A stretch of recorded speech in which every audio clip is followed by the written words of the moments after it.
അവസാന ദിവസങ്ങളിലൂടെ കടന്നു പോവുകയാണ് ബിഗ് ബോസ് മലയാളം സീസൺ 7. ഇനി വെറും 2 ദിവസങ്ങൾ മാത്രമാണ് ഫൈനൽ വിജയിയെ അറിയാൻ ബാക്കിയുള്ളത്.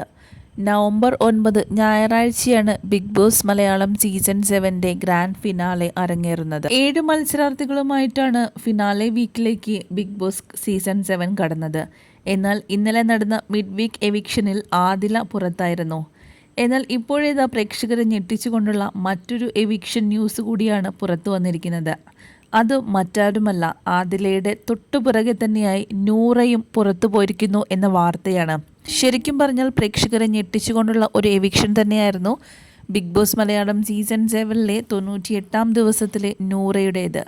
മിഡ് വീക്ക് എവിക്ഷനിലൂടെയാണ് നൂറയും ഇപ്പോൾ പുറത്തുപോയിരിക്കുന്നത്. ഉറപ്പായും ടോപ്പ് 5-ൽ ഉണ്ടാകുമെന്ന് പ്രേക്ഷകരും അതുപോലെ ബിഗ് ബോസ് വീട്ടിലുള്ള ഓരോ മത്സരാർത്ഥികളും കരുതിയിരുന്ന ഒരു മത്സരാർത്ഥി തന്നെയായിരുന്നു നൂറ.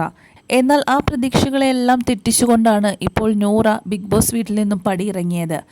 നൂറയുടെയും ആദിലയുടെയും ഏറ്റവും വലിയ സ്വപ്നമായിരുന്നു തങ്ങളിൽ ഒരാളെങ്കിലും ടോപ്പ് 5-ൽ എത്തുമെന്നത്. ആദില പുറത്തായപ്പോൾ ഇരുവർക്കും വലിയ വിഷമമൊന്നും ഉണ്ടായിരുന്നില്ല. കാരണം 97 ദിവസം ബിഗ് ബോസ് വീട്ടിൽ നിൽക്കാനായത് വലിയൊരു കാര്യം തന്നെയാണ്.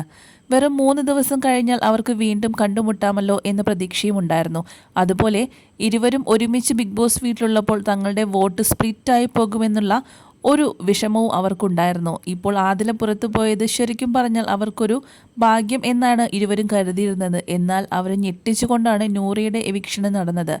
നൂറ ടോപ്പ് 5-ൽ എത്തുമെന്നും തങ്ങളുടെ വോട്ട് സ്പ്ലിറ്റ് ആകാതെ നൂറയ്ക്ക് തന്നെ ലഭിക്കും, നൂറ ഒരു ടോപ്പ് 3-ലെങ്കിലും എത്തുമെന്ന് കരുതിയിരുന്ന ഒരു മത്സരാർത്ഥി തന്നെയായിരുന്നു. അത് ബിഗ് ബോസ് വീട്ടിലെ മത്സരാർത്ഥികളായിക്കോട്ടെ പ്രേക്ഷകരും അതുപോലെ തന്നെയാണ് കരുതിയിരുന്നത്. എന്നാൽ ഇപ്പോൾ ഈ ഒരു ഫിനാലെ വീക്കിൽ മറ്റു മത്സരാർത്ഥികളുടെ റീ എൻട്രി കൂടി നടത്തിയപ്പോൾ ആദിലയ്ക്കും നൂറയ്ക്കും അത് വലിയൊരു അടിയായിരുന്നു. കാരണം അനുമോളോട് കാണിച്ചത് വളരെ മോശമായി പോയി എന്ന് തന്നെയാണ് ഭൂരിഭാഗം പ്രേക്ഷകർക്കും അഭിപ്രായപ്പെടാനുള്ളത്. കാരണം നൂറയും ആദിലയും അനുമോൾ അത്രയും വിശ്വസിച്ച് അവരോട് പറഞ്ഞ ഓരോ കാര്യങ്ങളും അവർ വളച്ചൊടിച്ച് അനുമോളെ മറ്റുള്ളവർക്ക് മുന്നിൽ എറിഞ്ഞു കൊടുക്കുകയായിരുന്നു. അനുമോളെ എല്ലാവരും ചുറ്റും ചേർന്ന് ആക്രമിക്കുന്ന സമയത്ത് അതിനെല്ലാം സപ്പോർട്ടായി നിന്നത് ആദിലയും നൂറയുമായിരുന്നു. ഒരിക്കലും ഒരു ഫ്രണ്ട് എങ്ങനെയായിരിക്കരുത് എന്ന് തെളിയിക്കുകയായിരുന്നു ഇരുവരും. അനുമോൾ എല്ലാം വിശ്വസിച്ച കാര്യങ്ങളെല്ലാം തന്നെ ഇരുവരോടും തുറന്നു പറയാറുണ്ടായിരുന്നു. അനുമോൾ അത്രയും വിശ്വസിച്ചാണ് ഇരുവരെയും കൂട്ടുകാരാക്കിയത്. എന്നാൽ ഇരുവരും ചേർന്ന് അനുമോളെ ചതിക്കുകയായിരുന്നു. അതിനുള്ള ഒരു തിരിച്ചടി തന്നെയാണ് പ്രേക്ഷകരുടെ ഭാഗത്തു നിന്നും ആദിലയ്ക്കും നൂറയ്ക്കും ഇപ്പോൾ ലഭിച്ചിരിക്കുന്നത്. 90% പ്രേക്ഷകരും നൂറയുടെയും ആദിലയുടെയും എവിക്ഷൻ ശരിവെക്കുന്നതാണ്. അനുമോൾ, അനീഷ്, ഷാനവാസ്, അക്ബർ, നെവിൻ എന്നിവരാണ് ഇപ്പോൾ മലയാളം ബിഗ് ബോസ് സീസൺ 7ലെ ടോപ്പ് 5 മത്സരാർത്ഥികൾ.